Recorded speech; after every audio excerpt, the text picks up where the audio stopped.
Welcome, everyone. It's really lovely to have you with us today. My name is Judith Pucci. I'm a Tribute Center walking tour guide. Because all of us at Tribute have had our lives personally affected by the events of September 11th, our stories provide a very personal insight to a day that changed all of our lives. So this afternoon, you're going to hear two of our stories. They're going to be told to you by Tracy Gazzani and Dolores Hurley, or as Dolores is known to all them who love her, Cookie.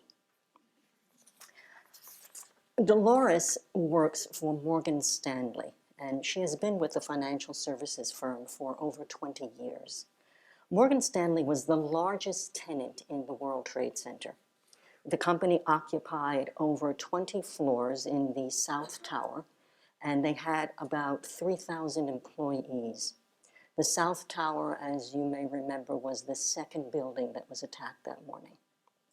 Tracy is a now retired New York City school teacher. Her son, Terry, worked for Cantor Fitzgerald. It was a bond trading firm. Cantor occupied several floors near the top of the other tower, the North Tower, the one that was hit first that morning. Terry was Tracy's only child. We're going to begin with Dolores' story, so I'm just going to very briefly set the scene for you. When the first plane hit the North Tower, Dolores was at her desk on the 64th floor of the other building. So she, along with thousands of people in that building, had to make a decision whether to stay at their desks or to evacuate. That may sound like an odd decision to have to make, but many people who were in the second tower, the South Tower, they were not aware of what happened in terms of the plane crashing into the first tower. So I'm going to let you take it from there. Thank you. Thank you all for listening. Thank you for the introduction. On September 11th, 2001, I sat in the stairwell on the 25th floor, Tower 2, and I knew I was going to die. And how I got there was that I had just walked down 40 flights of stairs from my office on the 64th floor of Tower 2. My coworkers and I had run to the stairwell because we stood in the middle of the office and just watched burning desks, papers, burning chairs, just hurtling toward our windows. We were on the southwest corner, and of course, everything was windows. You could see New Jersey, if you wanted to. And but everything was flames were just hurtling out of Tower 1. My boss at the time, she had been in the building during the '93 bombing, so she had a little bit experience of getting out. The first thing she did was just get out, everybody out. I just grabbed my pocketbook off the desk. We headed straight for the stairwell, my coworkers and I. And we didn't even think about going to the elevator. We had been at least trained at that, not to do that. Starting down the stairwell, it was slow going in the beginning. You think, oh, here we go again, another drill. And there was only room in the stairwell for two people side by side. One side was where the banister was. Of course, the other side was people that were moving a little bit faster. I wasn't moving that fast. I had arthritis. I had had foot surgery some months prior to that. So I was going one step at a time. And all I kept thinking was, oh my goodness, it's going to be a long, long way down. On the way down, as you kept going flight after flight, and more people started coming into the stairwell, those people that were on the left side running down were getting that much more anxious. And they started to move a little faster and push and shove. So two of my coworkers decided that they were going to be my protectors. I had a longtime friend behind me, John, and I had a young fellow that I had just recently met in front of me, Greg. So they were going to be protecting me from the masses that were racing down the left-hand side. And we're going down. I knew John for a long time. He was a longtime friend. Greg, I didn't know all that well. I had just met him. The only reason I just met him was because his wife had a baby, and I gave him a gift for the baby. So I only knew him a little bit. He worked on the other side of the floor from us. But anyway, these two fellows decided they were going to stick with me and protect me from the masses, so to speak. As we're moving down slowly, all of a sudden there was this horrific, loud boom. The building stairwell shook. There was an eerie silence. It's almost as if you were in a vacuum, and the building started to sway. Fortunately for me, I was holding on to the banister going down one step at a time, but the building just swayed. It went back and forth and back and forth. I knew it swayed at least 5 feet, because when it swayed to the left, as I was holding onto the banister, my back touched the stairs. So I knew it went pretty far. And at the same time that it was swaying, people were hurtling over my head and being thrown against the wall. They fell down the stairs. And what seemed like forever, but was probably only a minute, the building stopped swaying. Fortunately, I was still holding on. I just sat down. This is it. I was sure that Tower 1 fell over on us. And that was my first thought, because up until this time, didn't know what was going on. There were all kinds of rumors, and nobody really knew. So I thought Tower 1 fell over. Man, this is it. I'm not getting out of here. I know I'm not. Greg was down on the next landing. John was behind me. He's going, Cook, come on, Cook. We got to move. We got to move. I said, John, I just can't do it. My legs are giving out. I can't go anymore.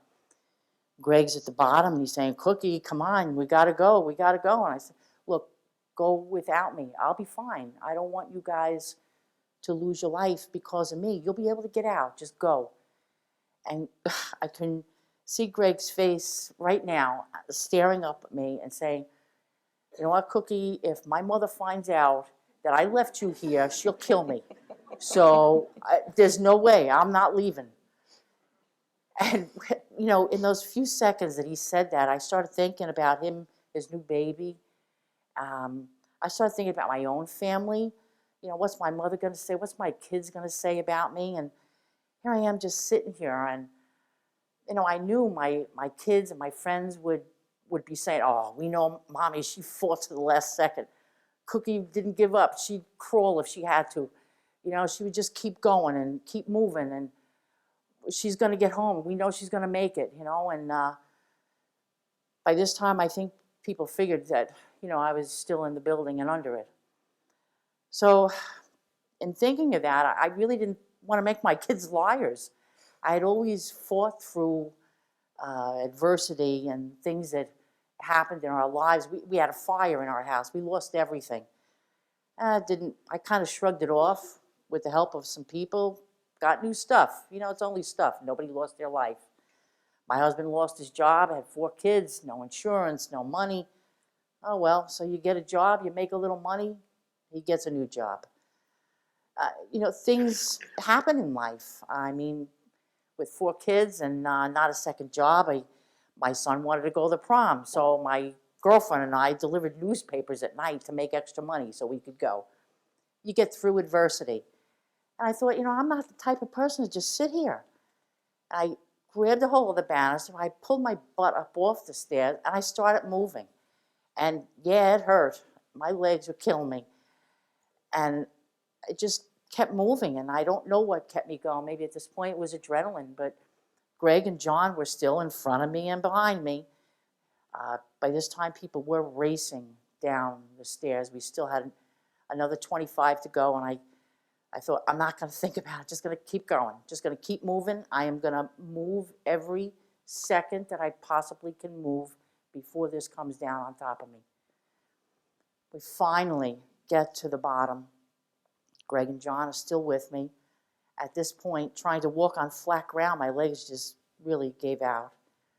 And the two of them just lifted me up under my arms, and they kind of said, Cookie, pick up your legs. Pick up your legs. They're not dragging you, you know? And so I kind of tried to bend my knees a little bit, and they're carrying me out. But we hit a snag. We had to go back in. We were going to exit on the plaza. We had to go back in. We had to go to another exit, which was out on Church Street, instead of the one we were going to. So at this point, I still couldn't put both legs down. They were going to give out. Fireman came along. He said, you guys need some help. And boy, did they, because I wasn't a lightweight either. And one of the firemen picked me up on one arm. Greg got me under the other arm and carried me the rest of the way from under where all the shops were up to where the Borders bookstore was, where we could finally get freedom and daylight. And we get to over by Borders, and I look up and say, oh, geez, one more staircase, you know, one more stairwell to go. And John said to me, you know, Cookie, can you make it? And I said, yeah, I can make it. I just came down to 65. I can make it. I could do one more. And I knew then that I was getting home. I wasn't going to stay in the stairwell. I was getting home that night. And the rest of the day was extremely eventful. It would take hours to go through all the events and stories that we went to. But I am so grateful to be able to stand here and share this story with you. When I got home, my friend Margaret, who's here in the audience, my family, they were waiting for me at the house. I think it was the best I had ever felt in my entire life. I knew I could get through just about anything after getting through that. And I am extremely grateful to those people that they didn't make it out. I don't know why I did, but I know that because I did make it out, I feel obligated to tell my story and share it with you. Thank you.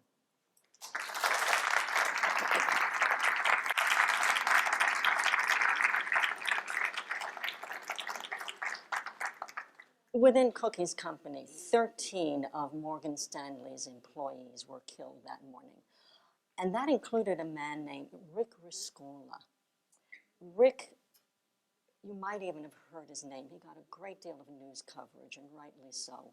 Rick was the head of security for Morgan Stanley, and he ran safety and evacuation drills, which paid off that morning.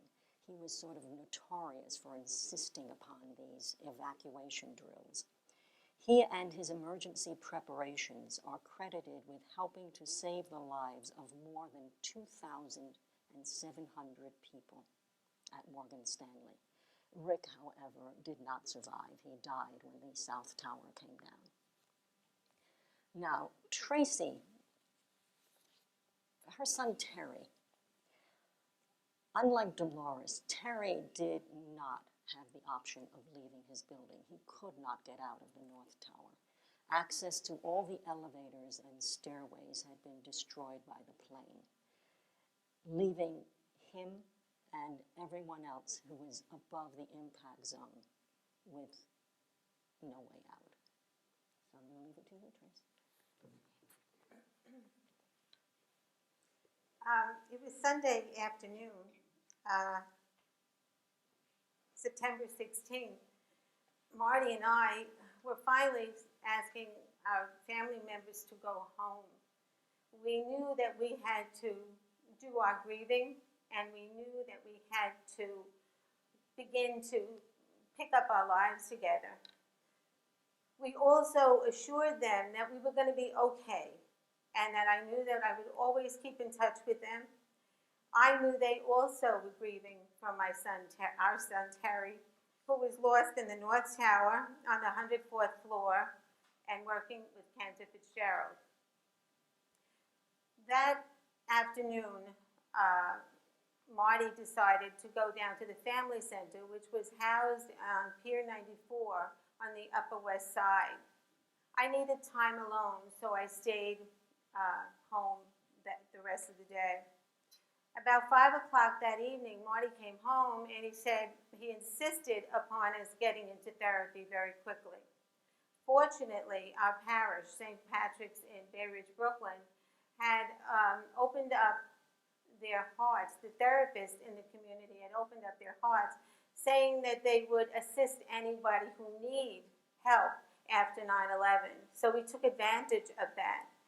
We set up an appointment for Saturday, September 22nd, and Marty and I met our therapist, Hugh. He lived in the neighborhood, and we introduced ourselves, told our story about losing Terry. And right away, Marty started with, Tracy was much closer to Terry than I was, and I almost died. I didn't know where that came from. And I looked at him, I grabbed his hand, and I said, Marty, you did so many things with Terry and for Terry. And I began to enumerate the many things that he did with Terry.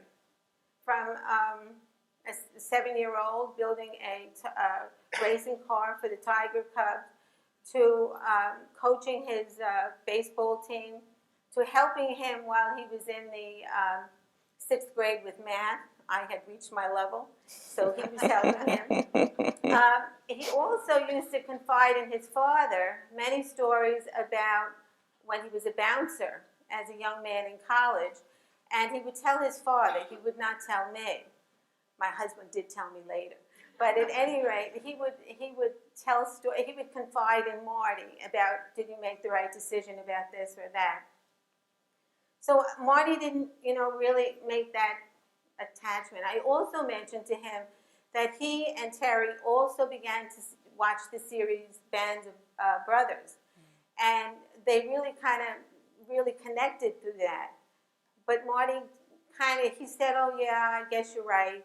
But I never felt truly comfortable that he understood what a great role model that his father was. It was the morning in November of 2001, and I was going through Terry's clothes. I knew one of his cousins, Timmy, who was at Portland University, could use Terry's clothes. He was studying for his master's, and I thought, well, why should I let these beautiful things go to waste? So I got out one of Terry's old gym bags, and a little voice said to me, check the side pockets.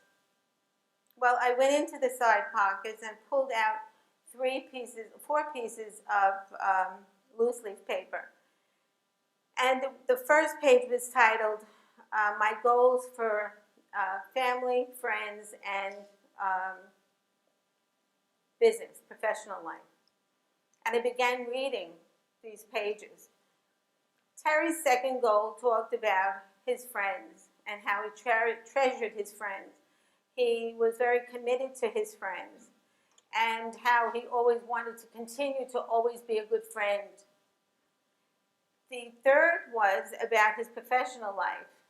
He was, of course, working at Cantor Fitzgerald, so he wanted to take more risks and he wanted to take on more responsibility. His first goal was for his family and how he truly loved his family, how he wanted to be like his Uncle Tim, who always kept the family together, and how he would always be a role model for his younger cousins, and that he always wanted to take care of us, Marty, in our golden years. So I ran down the stairs and I showed these papers to Marty, and I said to him, what validation this is for us as parents, to read these things, to know that we had raised a caring and loving person. And it was just so wonderful for us to read these words. It was hard to read Terry's writing because he wrote like in chicken scratch, but we managed. And Marty was feeling so good about it. The one thing came back to me was that first therapy session that we had, and he was not feeling close to Marty. And I remembered a story that happened on September 10th. We were downstairs watching television, and I knew Marty and Terry were going to be watching Band of Brothers. So I decided to excuse myself and go upstairs. I walked upstairs. Terry followed me. And he said to me, "Ma," let me backtrack just a little bit. That very day, Marty got a second job because income-wise, we needed the extra income. So Marty went to get a second job, and it was database entry for the Board of Elections. So I go upstairs. Terry follows me upstairs, and he goes, "Mom, you can't have Daddy working at that job. Please don't make Daddy work at that job. It's an awful job. It's the worst kind of a job. Mom, I did those jobs. It's awful. He'll die there. He'll die of boredom." And I just looked at Terry, and I was so amazed. And he was so energetic and so forceful about the whole situation. And I looked at him and I said, "Terry, it's okay. Daddy will be okay. He wants to do this, and he'll be okay." And I felt like such an ogre, like I was the bad guy making Daddy do this terrible job. So he said to me, I said to him, "Daddy will be okay, and it'll be all right." Well, I shared that story with Marty that afternoon in November, and I said, "You see, he was always watching out for you. He always was. And he was protecting you from me." So I said, "He had your very, very best interest at heart, and he cared about you, and he knew you were a terrific role model." Marty realized that their relationship was on the upswing at that point in time. But unfortunately, on September 11th, it was taken away from him. We as a family come together and celebrate Terry in only the best of ways. We talk about him, tell about great stories. We also, are just so grateful that we had 24 wonderful years with this kid. And I thank you so much for listening to my story. Thank you.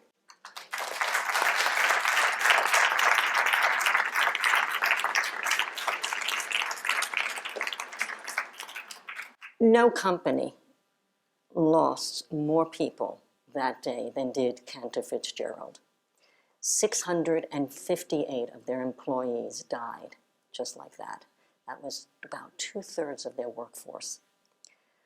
For Tracy, she has been a tribute center guide for a little over 6 years now. Right? Actually, to be really accurate, I should say that Tracy has been a beloved tribute center guide.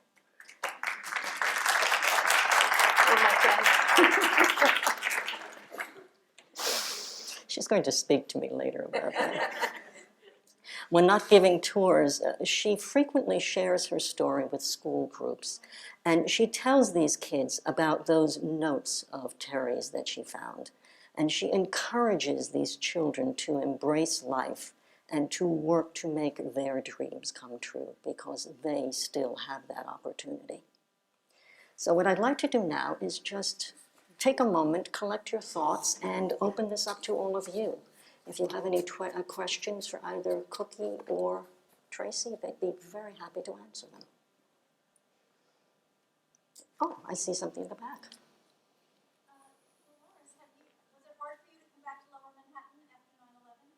Was it hard for Dolores to come back to this part of the city after September 11th?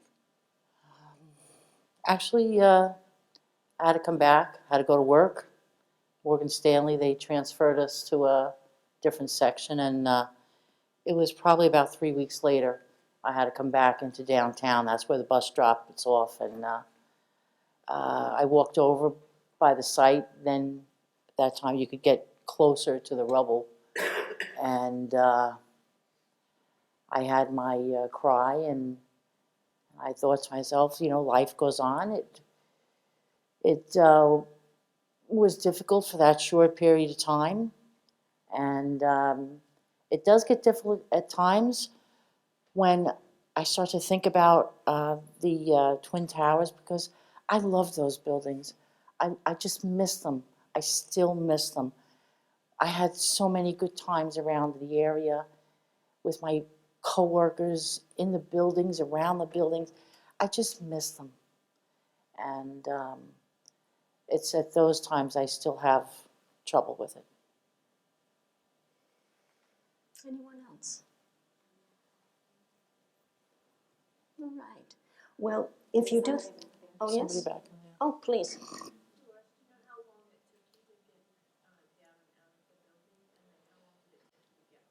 How long did it take Cookie to actually exit the building and then to get home? We were downstairs. We estimated probably about 9:30. So it took about 45 minutes for me to get down the stairs.